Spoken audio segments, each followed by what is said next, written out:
Segera download yang Quran disebut oleh Tadabbur, Al-Quran, dia meraih tafsir kebaikan. dalam genggaman Contoh, Anda. Bulan Ramadan adalah bulan Al-Quran.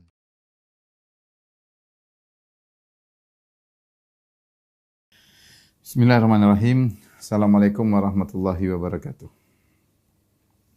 Alhamdulillahi ala ihsani wa syukru lahu ala taufiqihi wa amtinani wa asyhadu an la ilaha illallah wahdahu la syarika lahu ta'ziman li sya'ni wa asyhadu anna Muhammadan abduhu wa rasuluhu da'ila ridwani.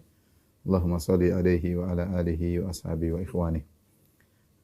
Para ikhwan dan akhwat, para jamaah Masjid Tarbiyah yang dirahmati Allah Subhanahu wa taala, kita masih meneruskan menapak tilas jejak perjalanan Nabi sallallahu alaihi wasallam, perjalanan manusia yang paling dicintai oleh Allah Subhanahu wa taala, manusia yang dengan sebab dia Allah mengeluarkan manusia dari kegelapan menuju cahaya yang terang benderang, ya, dari neraka menuju kenikmatan surga yang abadi.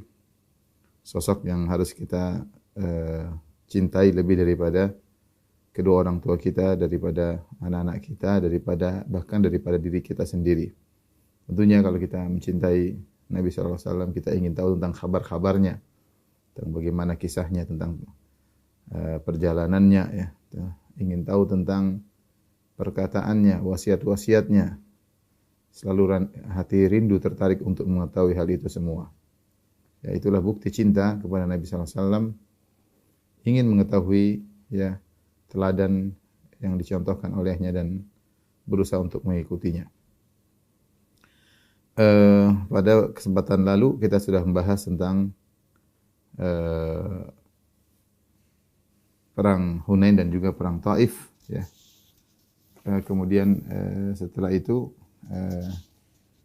Rasulullah SAW juga umrah, ya, dari Ju'ranah, ya, menuju kembali lagi ke Mekah untuk melaksanakan umrah. Makanya di antara daerah halal yang bisa untuk seorang umrah adalah dari Ju'ranah, sebagaimana kita jelaskan pada pertemuan lalu.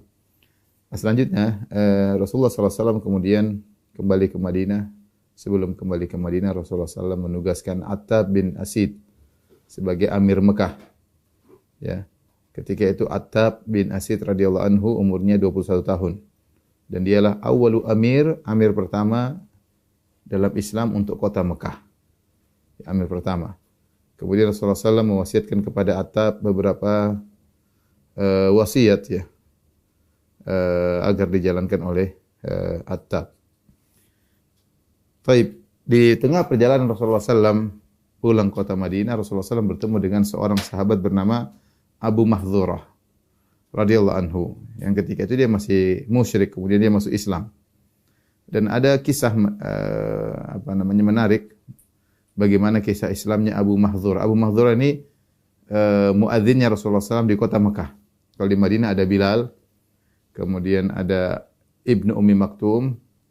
Kalau di Mekah tukang adzannya Nabi yang disuruh oleh Nabi adalah Abu Mahdzurah, ya. Abu Mahdzurah. Ini jarang dikenal. Yang sering dikenal adalah Bilal dan Ibnu Ummi Maktum, karena mereka adalah tukang adzan, muadzinnya Nabi SAW di kota Madinah, dan hadis-hadis biasanya berputar tentang kisah Nabi di Madinah. Tapi ternyata Nabi punya muadzin di Mekah namanya Abu Mahdzurah. Imam Ahmad meriwayatkan dari Abu Mahdzurah dengan sanad yang hasan. Beliau berkata, "Kharajtu fi nafarin." Suatu hari aku keluar bersama sekelompok orang. Fakunna bi ba'dhi tariqi Hunain.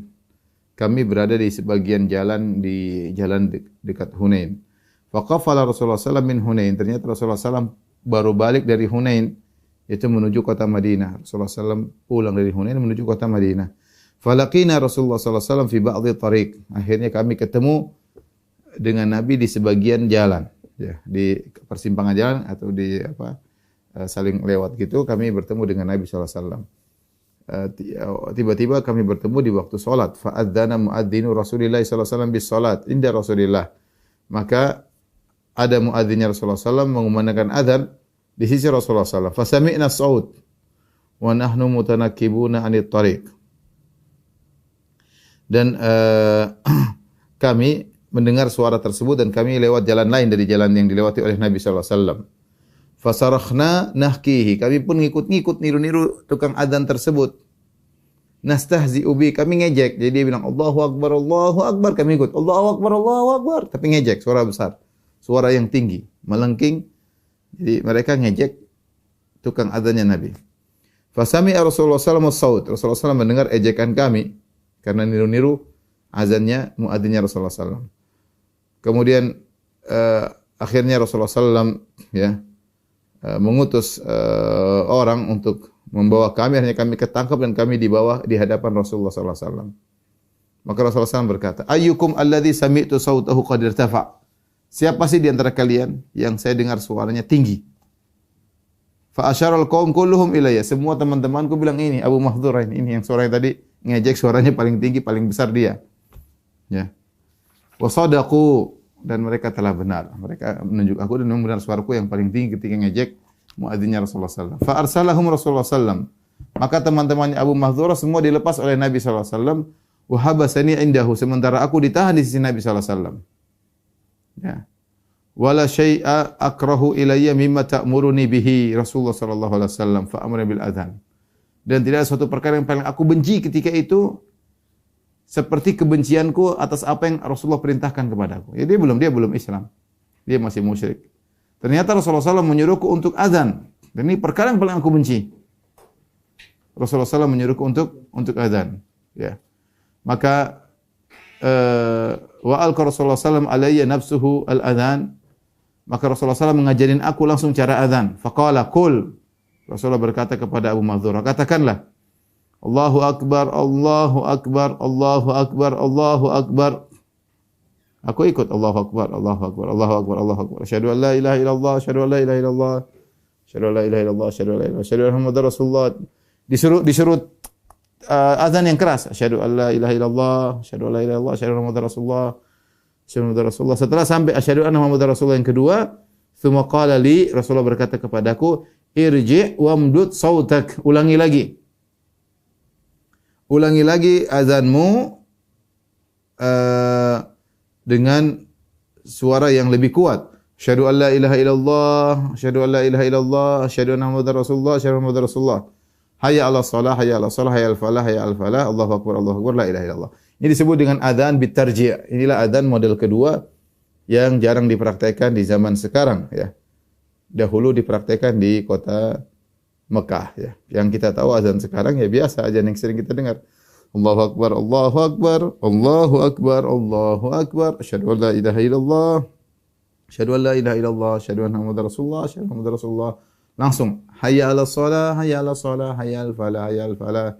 Allahu Akbar, la ilaha illallah. Itu azannya Bilal, azannya Ibnu Ummi Maktum di kota Madinah. Azannya Abu Mahdhurah bitarji'. Tarji' itu pengulangan, artinya pengulangan. Bagaimana cara azannya? Allahu Akbar, Allahu Akbar, Allahu Akbar, Allahu Akbar. Asyhadu an la ilaha illallah, asyhadu an la ilaha illallah. Asyhadu anna Muhammadar Rasulullah, asyhadu anna Muhammadar Rasulullah. Nah, sampai di sini ulangi lagi. Tapi dengan suara yang lebih tinggi, lebih panjang. Asyhadu an la ilaha illallah, asyhadu an la ilaha illallah. Asyhadu anna Muhammadar Rasulullah, asyhadu anna Muhammadar Rasulullah. Jadi syahadatain diulang, tapi dengan suara yang lebih besar. Baru hayya 'alas shalah, hayya 'alas shalah, hayya 'alal falah, hayya 'alal falah. Allahu Akbar, Allahu Akbar, la ilaha illallah. Saya rasa tidak pernah kita dengar azan seperti ini dan yang diamalkan oleh kaum muslimin sekarang tanpa tarji', tanpa pengulangan. Namun ini salah satu model azan yang diperbolehkan dan pernah Rasulullah SAW ajarkan kepada Abu Mahdhurah. Dan dia ketika diajarkan dia masih belum Islam. Falamma faraqtu min at-ta'dzin, ketika aku sudah selesai dari azan, da'ani Rasulullah SAW fa'atani surratan fiha syai'un min fiddah. Maka Rasulullah SAW manggilku, Rasulullah SAW kasih kepadaku sekantong isinya perak.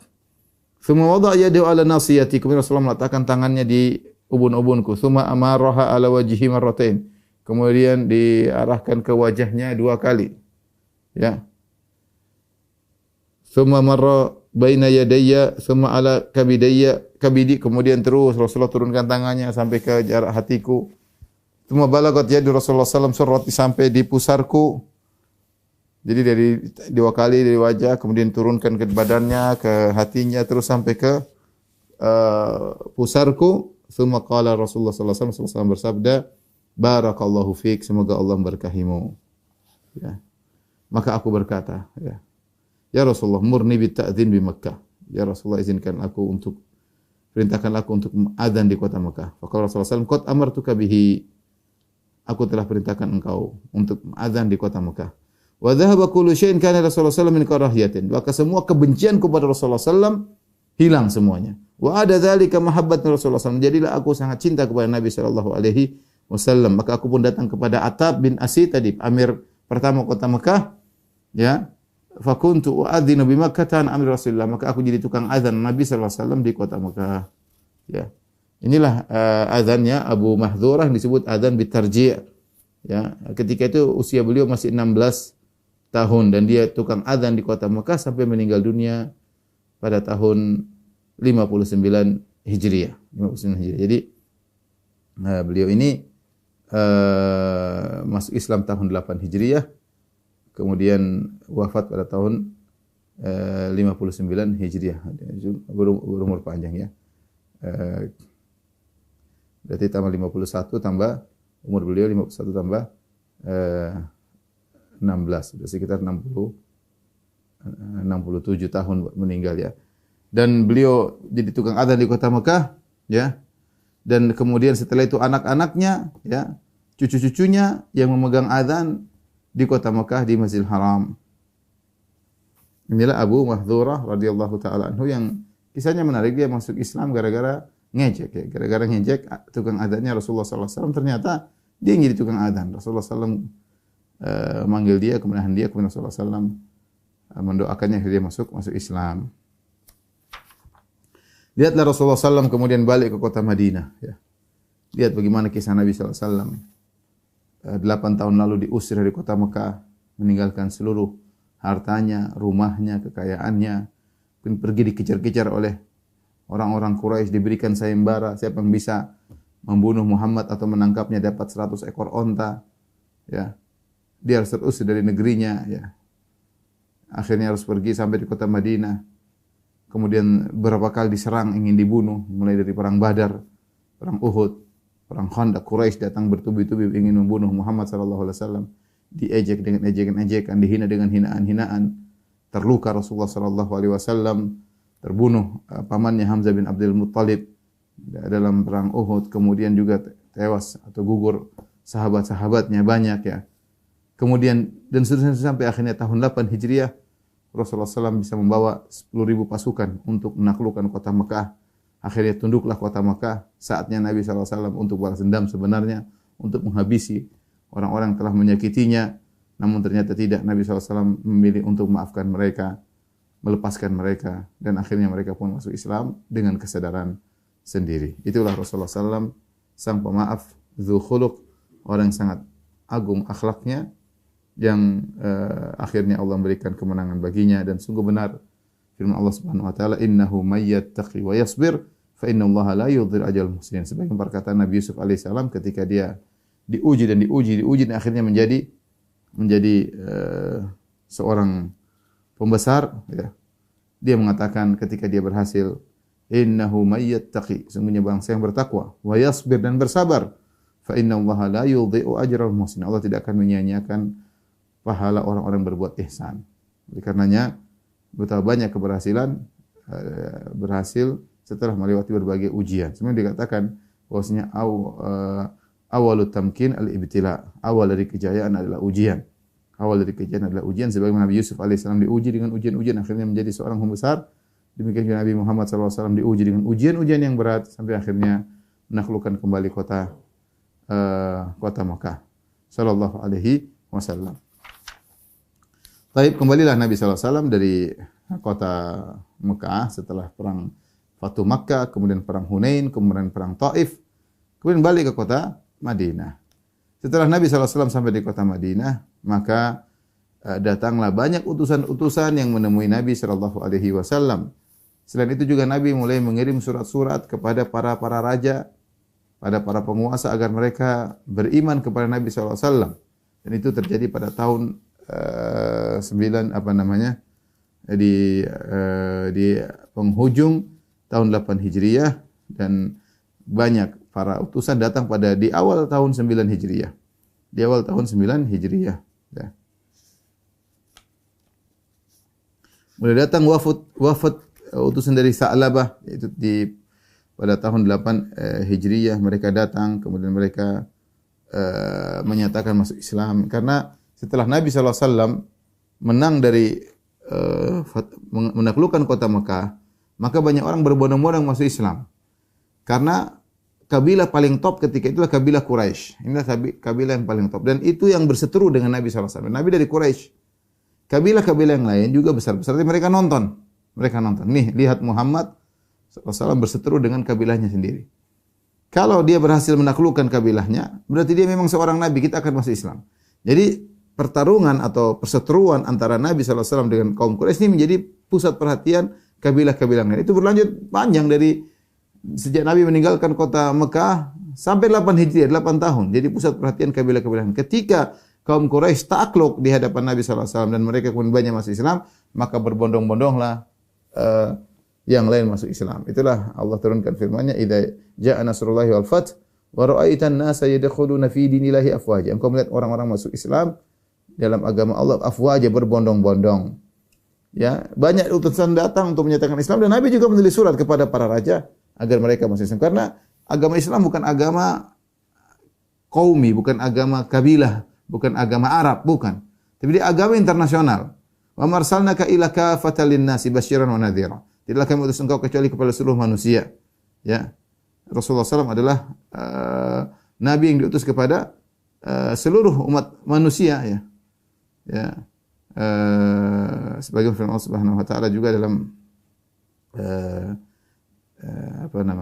bahwasanya Allah Subhanahu wa taala menurunkan lil alamin nadhira, ya, Allah turunkan Nabi Muhammad sallallahu alaihi wasallam Al-Quran sebagai pemberi peringatan kepada seluruh alam. Tabarakalladzi nazzal furqana ala 'abdihi liyakuna lil alamin nadhira. Maksudnya Allah yang telah menurunkan Al-Quran kepada hambanya Muhammad buat apa? Liyakuna lil alamin nadhira, agar Muhammad menjadi pemberi peringatan kepada seluruh alam semesta. Ya. Dan Nabi SAW juga pernah berkata, wa inna wal anbiya qabli kanu yub'atsuna ila qaumihim khassah wa bu'itsu ila nasi kafah. Nabi-nabi sebelumku diutus kepada kaumnya secara khusus, adapun aku diutus kepada seluruh manusia. Nabi SAW nabi untuk seluruh umat manusia. Dan itu adalah konsekuensi dari Nabi sebagai Nabi terakhir. Dia sebagai Nabi terakhir berarti harus untuk seluruhnya. Ya. Kalau dia tidak untuk seluruhnya berarti harus ada Nabi yang lain, Nabi yang lain lagi, Nabi yang lain. Karena dia konsekuensinya adalah khataman nabiyyin wa khataman nabiyyin, penutup para nabi, berarti dia harus diutus untuk seluruh umat manusia. Bahkan bukan cuma manusia, tsaqalain, kepada seluruh manusia dan jin. Makanya Nabi SAW ya menulis surat kepada para raja. Di antaranya Rasulullah SAW kirim surat kepada Raja Oman. Raja Oman. Oman tahu negara Oman, kalau sekarang kita bilang negara Oman. Ya, kalau di peta itu sebelah Yaman, masih sebelah kanan lagi ke Oman, ya. Nabi kirim surat kepada raja mereka, ya. Dan Nabi mengutus Amr bin As radhiyallahu taala anhu, dan penguasa kota Oman, itu namanya adalah Jaifar dan Abad. Namanya Jaifar dan Abad, ya. Di antara isi surat Nabi sallallahu alaihi wasallam, Bismillahirrahmanirrahim, Muhammadin bin Abdullah ila Jaifar. Bismillahirrahmanirrahim, dari Muhammad bin Abdullah kepada Jaifar wa Abad ibnai Julandi, kedua putra Julandi. Salamun ala man ittaba'al huda, keselamatan bagi orang yang ikut hidayah. Amma ba'du, kemudian daripada itu, fa ini ad'ukum bidi'atil Islam, aslima taslama. Aku menyuruh kalian dengan seruan Islam. Masuk Islamlah kalian berdua, kalian akan niscaya akan selamat. Fa inni Rasulullah ila nasi kafatan. Sungguhnya aku diutus oleh Allah kepada seluruh manusia. Li'undhira man kana hayyan wa yahiqul qawlal kafirin. Dan aku memperingatkan kepada orang yang hidup, ya, dan azab akan diberikan kepada orang kafir, ya. Fa innakuma in aqrartuma bil Islam wallaitukuma. Kalau kalian berdua masuk Islam, aku akan menjadikan kalian berdua sebagai pemimpin di Oman. Wa in abaituma an tuqirra bil Islam fa inna mulkakuma zailun ankuma. Kalau kalian enggan masuk Islam, maka kerajaan kalian akan sirna dari kalian berdua, ya. Ya. Wa khayli tahullu bisahatikuma, dan kuda-kuda perangku akan datang di areal kalian. Wa tadhharu nubuwwati ala mulkikuma, dan kenabianku akan mengungguli kerajaan kalian berdua. Jadi Rasulullah SAW suruh mereka masuk Islam Ya, di antaranya dengan mengutus Amr bin As radhiyallahu taala anhum. Dan akhirnya mereka pun masuk Islam. Mereka masuk Islam dan mereka pun membayar zakat ya, membayar zakat, dan Amr bin As diutus oleh Nabi sebagai penarik zakat dari Oman. Dari negeri Oman ya. Maka Amr bin As mengambil zakat dari orang kaya di antara mereka dan dikembalikan kepada orang miskin di kalangan mereka, dan senantiasa Amr bin As menjadi penarik zakat di Oman sampai Rasulullah SAW meninggal dunia. Ini ahli Oman sekarang orang Islam ya. Disebutkan keutamaan orang-orang Oman adalah orang-orang yang baik ya. Dalam Sahih Muslim dari Abu Barzah qala ba'atha Rasulullah SAW rajulan ila hayyin min ahya'il Arab. Satu hari Rasulullah SAW mengutus seorang untuk berdakwah atau ada keperluan di salah satu kampung di kampung-kampung Arab. Fasabbuhu wa darabu, ternyata mereka mencaci maki utusan Rasulullah SAW dan mereka memukuli utusan Rasulullah SAW ini. Faja'ila Rasulullah SAW fa'akhbar, maka setelah dia dipukulin, dimaki-maki, dia datang kepada Nabi SAW, dia laporkan, Rasul, saya dipukulin, saya dimaki-maki. Maka Rasulullah SAW berkata, lau anna ahla Oman ataita, seandainya orang yang kau datangi bukan mereka, tapi yang kau datangi adalah penduduk negeri Oman, masa buku wala darabuk, mereka tidak akan mencacimu dan mereka tidak akan mukulmu. Artinya orang Oman itu orang baik-baik ya, orang baik-baik. Dikirimi Nabi surat, dikirim kepada mereka Amr bin As, mereka akhirnya masuk Islam. Seandainya yang aku utus engkau bukan kepada mereka tapi kepada penduduk Oman, mereka tidak akan mencaci makimu dan mereka tidak akan mukulmu. Dan subhanallah, orang-orang Oman memang orang yang ramah ya. Saya juga punya teman dulu sekelas waktu S2 ya. Dia dari Oman ya. Ahlus sunnah, dan demikian akhlak orang Oman, baik ya, ramah ya. Bisa tanyakan kepada kawan-kawan yang kerja di Oman ya. Kalau saya boleh bilang ya, Jogjanya Arab ya. Jogjanya Arab orang Oman. Saya kalau pakai bahasa saya, Jogja orang Arab itu orang Oman, ramah-ramah ya. Ramah-ramah. Tentu yang lain juga mungkin ramah, cuma saya tertarik dengan mereka ya. Mereka punya keramahan yang luar biasa ya. Taib. Kemudian juga Rasulullah SAW mengirim surat kepada Al-Mundhir bin Sawa, Raja Bahrain. Nama Rasulullah SAW kirim surat kepada mereka, mengajak mereka untuk masuk Islam, dan akhirnya masuk Islam. Kirim surat dengan surat yang sama, menasihatinya untuk masuk Islam, dan akhirnya masuk Islam. Dan Rasulullah mengirim surat melalui Al-Ala bin Al-Hadrami ya, kepada Al-Mundhir bin Sawa Al-Abdi, Raja Bahrain, dan akhirnya dia masuk Islam, dan akhirnya Al-Ala bin Al-Hadrami menjadi petugas Rasulullah SAW di Bahrain untuk mengambil zakat, dibagi-bagikan kepada yang miskin ya, atas perintah Nabi sallallahu alaihi wasallam. Kemudian di antara kejadian-kejadian yang akan terjadi sebelum perang Tabuk ya, ini kita bahas antara perang Taif sampai dengan perang Tabuk. Apa yang terjadi? Di antara kejadian lagi yang ada adalah Rasulullah SAW menikah dengan seorang wanita Al-Jauniyah, dan Rasulullah SAW pun cerai darinya, ya, menceraikannya. Di bulan Dzulqa'dah tahun 8 Hijriah, ya, di bulan Dzulqa'dah pada tahun 8 Hijriah, Rasulullah SAW menikah dengan seorang wanita bernama Umaymah bintan Nu'man bin Surahil Al-Jauniyah. Seorang wanita namanya Umaymah bintu Nu'man bin Surahil Al-Jauniyah. Ya. Rasulullah SAW menikah dengan dia, ya, dan disebutkan dia dari Kindi, yaitu Al-Kindiyah, ya. Kemudian Rasulullah SAW ya, menikah dengannya, tapi akhirnya dia minta perlindungan dari Nabi, artinya dia tidak mau dekat dengan Nabi SAW. Ya. Disebut dalam hadis dari Aisyah radhiyallahu anha, anna ibnatal Jaun, tadi Umaymah, tatkala dimasukkan dipertemukan Rasulullah SAW, ya, karena sudah menikah, wadana minha, Rasulullah mendekatinya, tiba-tiba wanita ini berkata, a'udzubillahi minka, aku berlindung kepada Allah dari engkau, dari Nabi. Dia bilang begitu, a'udzubillahi minka. Jadi dia tidak mau dekat dengan Nabi SAW. Faqala laha, maka Rasulullah SAW berkata, laqad uzti bi 'azimin ilhaqi bi ahlik. Sungguh kau telah berlindung kepada azim, yaitu kepada yang agung, yaitu Allah Subhanahu wa taala, berlindung dariku, ya sudah. Ilhaqi bi ahlik, pulang ke rumah orang tuamu. Rasulullah SAW tidak memaksa. Sudah nikah, dia tidak mau, dia bahkan dia mengatakan, a'udzubillahi minka, aku berlindung kepada Allah dari engkau. Seakan-akan Rasulullah ini pengganggu. Ya, dia bilang auzubillahi minka. Maka Rasulullah SAW mengatakan silakan balik ke rumahmu. Disebutkan dalam riwayat yang lain, ada kesombongan dari wanita ini, ya, ketika dia didatangi oleh Nabi sallallahu alaihi wasallam, maka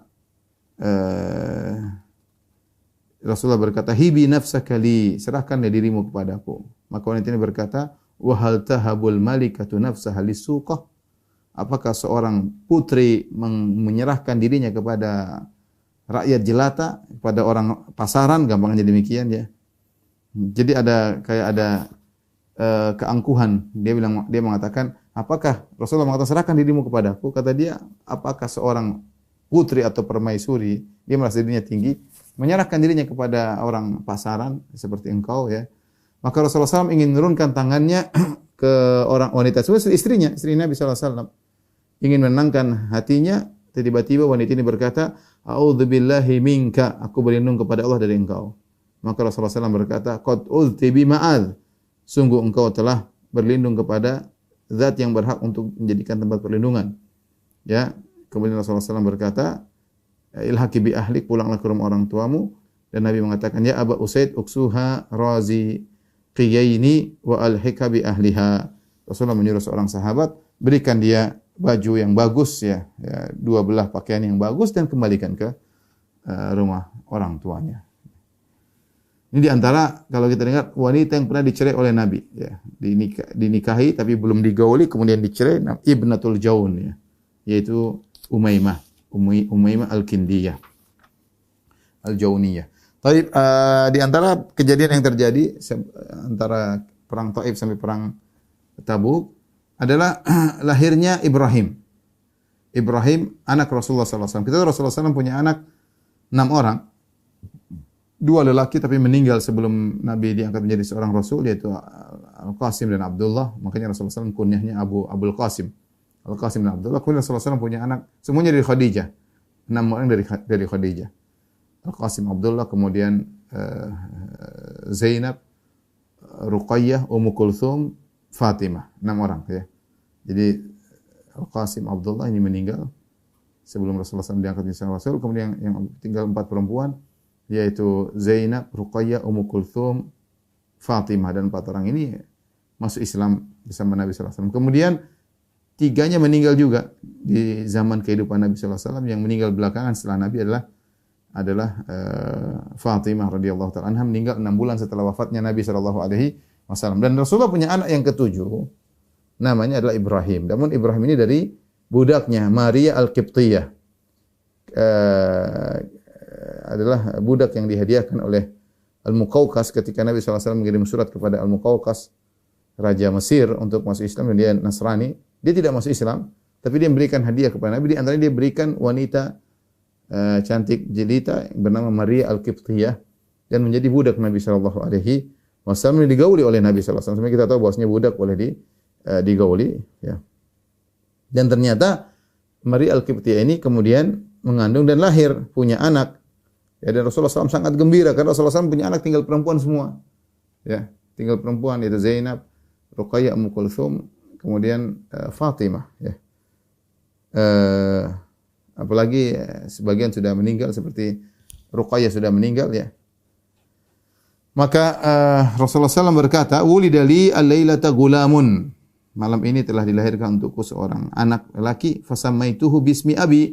Aku namakan namanya dengan nama ayahku Ibrahim. Ini dalil bahwasanya boleh seorang berikan nama anaknya di malam kelahiran, atau dia tunggu sampai hari ke-7 ketika pas akikah, boleh juga ya. Tapi dia namakan sejak awal juga boleh. Seperti Rasulullah SAW menamakan anaknya dengan Ibrahim. Sebagaimana juga dalam ayat, "Inni sammaituha Maryama wa inni u'idzuha bika wa dzurriyyataha minasyaitonir rajim." Ketika neneknya Nabi Isa punya putri, dia namakan langsung dengan Maryam di hari kelahirannya. Tapi boleh di hari kelahiran kita namakan anak kita, atau hari ke-7 boleh kita namakan anak kita. Terkadang nama ini menjadi bahan diskusi antara ayah dan ibu ya. Bahkan diskusi sebelum kelahiran sang anak ya. Ketika Ibrahim lahir, ternyata budak Nabi Maria Al-Qibtiyah ini susunya sedikit, tidak banyak. Maka banyak ibu-ibu yang semangat untuk menyusui putra Nabi sallallahu alaihi wasallam, yaitu Ibrahim. Ya. Taib, di antara kisah yang berkaitan dengan Maria Al-Qibtiyah disebut dalam Syarah Mushkil Athar karya At-Tahawi dengan sanad yang hasan dari Ali bin Abi Thalib. Ada seorang laki yang disebut adalah Ibnu Ammiha, yaitu adalah ada yang mengatakan sepupunya Maria Al-Qibtiyah. Dia sering datang ke Maria. Orang-orang bilang dia sering datang ke Maria, seakan-akan ada hal yang meragukan yang dia lakukan sesuatu dengan Maria. Orang-orang menuduh dia melakukan sesuatu karena dia sering datang ke Maria Al-Qibtiyah. Dan dia juga di Qibti, sama-sama dari Mesir. Qibti suku Mesir, sukunya Fir'aun suku Qibti. Fir'aun itu sukunya Akbat. Maria dari sukunya Fir'aun. Makanya namanya Maria Al-Qibtiyah, Qibtiyah. Nah, ternyata di kota Madinah ada juga sepupunya Ibnu Ammiha atau kerabatnya sama-sama dari Qibti, dan dia sering ketemu dengan Maria, ya. Maka terjadi pembicaraan orang, mungkin ada yang melihat. Maka Rasulullah SAW waktu itu dengan tegas mengatakan kepada Ali, mengutus Ali, wahai Ali, kalau kau dapati dia di sisi Maria melakukan sesuatu, maka bunuhlah. Maka bunuhlah sebagai bentuk takzir, ya. Ibnu Qayyim menjelaskan Rasulullah menyuruh bunuh karena ini berkaitan dengan kesucian rumah tangga Nabi sallallahu alaihi wasallam, ya. Maria digauli oleh Nabi dan punya anak. Bagaimana kemudian ada laki yang kemudian berani menggauli Maria, ya. Padahal kalau terjadi hal tersebut harusnya kalau dia sudah menikah lelaki itu dirajam, atau kalau dia belum menikah dicambuk. Tapi Rasulullah SAW beri hukuman lain, disuruh bunuh, takzir. Takzir karena ada sisi dia merusak kesucian rumah tangga Nabi sallallahu alaihi wasallam. Maka Nabi mengatakan, "Intalik fa in wajadtahu 'indaha faqtulhu." Pergilah kau Ali, kalau kau dapati dia di sisi Maria, yaitu melakukan suatu hal yang memang harus dibunuh, maka bunuhlah orang tersebut, ya. Maka Ali pun berangkat, kemudian dia bawa pedangnya menuju laki-laki tersebut. Ternyata dia dapati orang tersebut keluar dari sisi rumah Maria, ya. Kemudian dan dia membawa semacam jarrah, itu semacam tempat bejana atau tempat air. Kemudian dia pergi. Aku pun lihat dia, aku pun menghunus pedangku, aku kejar dia. Kemudian dia pun kabur, dia lepas itu bejana, kemudian dia kabur. Akhirnya dia naik di sebuah korma, kemudian dia jatuh, ya. Dia jatuh, tersingkaplah bajunya, ya. Ternyata lelaki ini tidak memiliki kemaluan, dia majbub. Majbub itu kemaluan tidak ada sama sekali, ya. Dia dia ternyata sedang membantu Maria. Maka aku pun memasukkan lagi pedangku ke sarung pedangku. Aku berkata, "Mah, ada apa engkau? Kenapa ketemu Maria?" Kata dia, "Khairan, saya rajulun minal Qibti. Saya ini dari suku Qibti, dan itu Maria perempuan dari Qibti, ya. Dan dia adalah istri Rasulullah sallallahu alaihi wasallam. Tatibullah, aku bantu dia. Asta'dzibullah, aku carikan kayu bakar buat dia, dan aku carikan air buat dia." Jadi dia ternyata bawa ini tempat air untuk kasih ke Maria. Jadi tidak apa-apa, dia tidak ada niat apa, cuma orang-orang curiga. Orang curiga dia melakukan apa, padahal dia hanya ini karena sama-sama satu suku dan ini istri Rasul. Saya ingin memuliakan dia. Caranya dengan mencarikan kayu bakar buat Maria dan saya ambilkan air untuk Maria, ya. Dan ternyata tidak apa, karena ternyata dia tidak punya kemaluan, entah dipotong entah apa, sehingga tidak mungkin dia melakukan hal-hal yang haram. Maka aku pun mengabarkan hal ini kepada Nabi sallallahu alaihi wasallam. Kata Rasulullah SAW, "Alhamdulillahilladzi yasrifu anna su'a ahlal bait." Segala puji bagi Allah yang telah menjauhkan kami ahlul bait dari segala keburukan, ya. Dia bahwasanya Rasulullah SAW tidak tahu ilmu gaib. Rasulullah SAW harus ngecek dulu dengan mengirim Ali kepada istrinya atau kepada budaknya Maria. Taib, pada tahun 9 Hijriah, ya. Tadi kita katakan setelah Fatu Makkah, orang-orang Arab banyak Badui dan orang-orang suku-suku lain melihat perseteruan antara Nabi SAW dengan suku Quraisy. Akhirnya ketika Rasulullah SAW menaklukkan mereka, akhirnya orang-orang pada masuk Islam. Mereka berkata, "Utrukuhu wa qaum." Biarkan Muhammad dengan kaumnya, dengan Quraisy.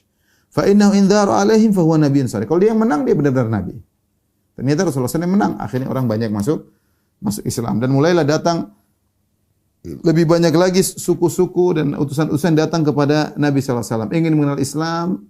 Rasulullah kasih hadiah dan mereka banyak yang masuk Islam. Kalau mereka sudah masuk Islam, maka Rasulullah SAW menyuruh untuk mengambil sedekah dari mereka, itu zakat. Kalau mereka masuk Islam, berarti kalau ada zakat harus diambil. Mereka punya onta, mereka punya sapi, mereka punya kambing, zakatnya diambil untuk dibagi-bagikan kepada fakir miskin. Ya. Datanglah misalnya wafud Bahilah, yaitu dari suku Bahilah, ya, yang Nabi SAW mengutus Abu Umamah Al-Bahili untuk menyuruh mereka kepada Islam. Abu Umamah ma'ruf, seorang perawi yang sering disebut Abi Umamah Al-Bahili. Ya. Intinya akhirnya mereka pun masuk Islam. Setelah banyak suku-suku yang masuk Islam, maka Rasulullah SAW mengutus orang-orang sahabat-sahabat beliau untuk menjadi petugas penarik zakat. Ya, seperti Rasulullah SAW mengutus Al-Muhajir bin Abi Umayyah ke San'a, ya, untuk menarik zakat di sana. Kemudian juga Ziyad bin Labid Al-Bayadhi di Hadramaut, banyak sampai luas ke Yaman. Kemudian Rasulullah mengutus Adi bin Hatim kepada Tayyi, ya, dan Bani Asad untuk menarik zakat. Rasulullah SAW mengutus juga Uyaini bin Hasan kepada Bani Tamim. Rasulullah SAW mengutus Walid bin Uqbah bin Abi Mu'aid kepada Bani Mustalik. Rasulullah SAW mengirim Buraidah bin Husayb kepada Aslam dan Gifar. Rasulullah mengirim Ibnu Lutbiyah, ini ada kisahnya. Uqbah bin Abi Mu'aid, peristiwa menarik zakat ada kisahnya. Demikian juga Ibnu Lutbiyah yang Rasulullah SAW utus kepada Bani Sulaim juga ada kisahnya sebagai petugas penarik zakat, ya. Dan banyak sekali, ya. Seperti Ali bin Abi Thalib sampai Rasulullah SAW kirim ke Ahlu Najran. Ya. Ikrimah bin Abi Jahl Rasulullah SAW kirim ke Ahlu Hawazin. Busar bin Sufyan kirim ke Bani Ka'ab. Dan banyak petugas-petugas yang diutus oleh Nabi SAW untuk menarik zakat dari suku-suku tertentu. Ketika Rasulullah SAW mengutus para penarik zakat Rasulullah ingatkan kepada mereka, ya, jangan mengambil zakat dari harta-harta yang paling mulia. Kalau kambing, jangan ambil kambing yang paling bagus. Kalau narik zakat onta, jangan ambil onta yang paling bagus. Ya, wa iyyaka wa qara'ima amwali. Hati-hatilah engkau dengan mengambil harta yang paling mereka sukai. Tapi ambil dari hawashi, yaitu ambil dari yang kecil-kecil, yang bukan yang paling bagus. Ya, yang penting mereka bayar zakat. Rasulullah SAW ingatkan, ya. Kemudian suruh dibagi-bagikan kepada orang-orang miskin di antara mereka, mungkin kepada kerabat mereka, kemudian kepada suku-suku mereka yang atau tetangga mereka yang memiliki kebutuhan. Di antaranya dalam suatu hadis Rasulullah SAW ingatkan kepada salah seorang penarik zakat. Rasulullah SAW berkata, la yaji'anna ahadukum bisyatin laha yu'ar. Jangan sampai kalian menjadi petugas penarik zakat, lantas kalian datang kepada aku pada hari kiamat membawa seekor kambing yang mengembek, yaitu kalian mencuri harta zakat. Mencuri harta zakat, mencuri harta negara, ya, mencuri harta negara, ya. Rasulullah SAW juga bersabda tentang gulul. Gulul itu mengambil harta yang bukan hak dia. Bisa jadi harta zakat, bisa jadi harta ghanimah yang belum dibagi, diambil, namanya gulul. Gulul bisa jadi gulul sedekah atau gulul ghanimah, ya. Gulul ghanimah namanya gulul, yaitu dalam peperangan, misalnya Rasulullah SAW sudah mengenal peperangan, harta ghanimah dikumpulin dulu. Ada yang ngambil sebelum pembagian. Harusnya kumpul dulu, nanti Rasulullah bagi, sang panglima yang berhak untuk membagi. Kalau ada yang mengambil sebelum dibagi, itu namanya gulul, dan itu dosa besar, mengancam memasukkan seorang dalam neraka jahanam. Demikian juga gulul sedekah, harta zakat, itu harta negara, harus dimasukkan ke Baitul Mal atau dibagikan kepada orang yang membutuhkannya. Kemudian diambil, padahal bukan hak dia. Ini namanya gulul. Ini Rasulullah ingatkan. Annahu man ghalla fiha ba'iran aw syatan ata bihi yahmiluhu yaumal qiyamah. Siapa yang mengambil harta zakat, baik onta maupun kambing, maka dia akan datang pada hari kiamat memikul onta atau kambing tersebut pada hari kiamat kelak. Ya. Demikian Rasulullah SAW pernah menasihati kepada Ubadah bin Samit. Rasulullah berkata, "Ittaqillah ya Abul Walid." Bertakwalah engkau ya Abul Walid, kau petugas penarik zakat, hati-hati. La ta'ti yaumal qiyamah bi ba'irin tahmiluhu lahu ruga. Jangan sampai kau datang pada hari kiamat kau memikul onta dan onta tersebut mengeluarkan suaranya. Au baqaratun laha khuwar, atau kau memikul sapi dengan suara. Sapi suara apa nama suara sapi? Kalau kambing mengembek, ya.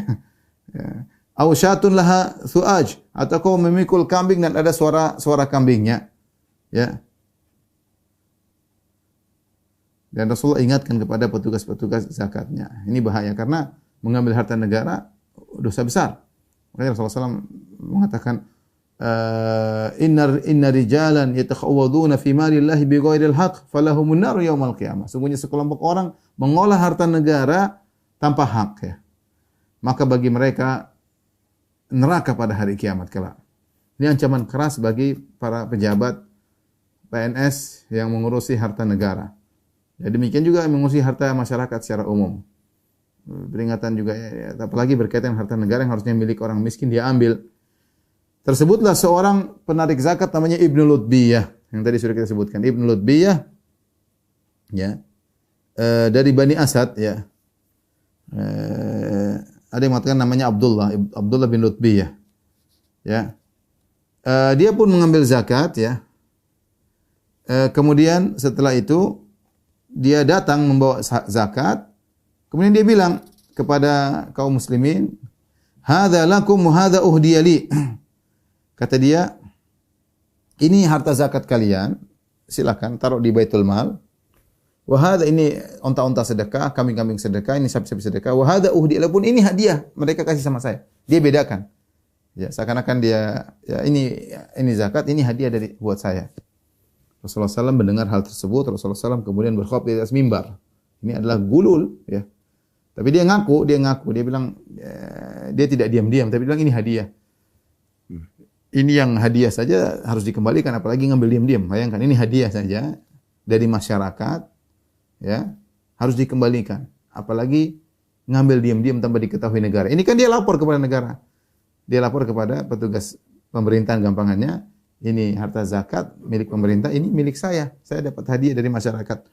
Maka apa yang dilakukan oleh Nabi sallallahu alaihi wasallam? Rasulullah SAW pun naik mimbar, kemudian beliau memuji Allah dan menyanjung Allah. Kemudian beliau berkata, "Ma balul amil nab'athuhu fayati fayaqul hadza laka wa hadza li."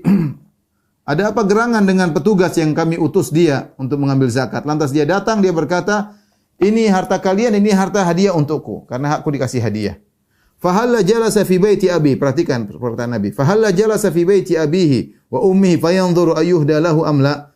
Coba kalau dia duduk di rumah ibunya atau di rumah bapaknya, apakah ada yang kasih hadiah atau tidak? Kalau dia bukan petugas negara, kalau dia bukan pejabat negara, emang ada yang kasih hadiah, gampangannya demikian. Kalau dia bukan PNS, emang ada yang kasih hadiah sama dia? Halla jalasa fi baiti ummihi atau fi baiti abihi. Coba dia duduk di rumah bapaknya, rumah ibunya.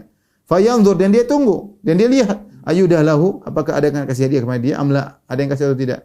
Walladzi nafsi biyadihi la ya'ti bi syai'in illa ja'a bihi yaumal qiyamah yahmilu ala raqabatihi in kana ba'iran. Bayangkan, kata Nabi, demi zat yang jiwaku berada di tangannya. Ya, tidaklah dia membawa sesuatu yang bukan haknya, hadiah ini padahal bicara tentang hadiah. Illa ja'a bi yaumal qiyamah, kecuali dia akan datang pada hari kiamat, yahmilu ala raqabatihi, ini akan pikul di atas pundaknya. Kalau dia ternyata mengambil onta hadiah, dia akan pikul onta tersebut. Wa in kana ba'iran lahu ruqa.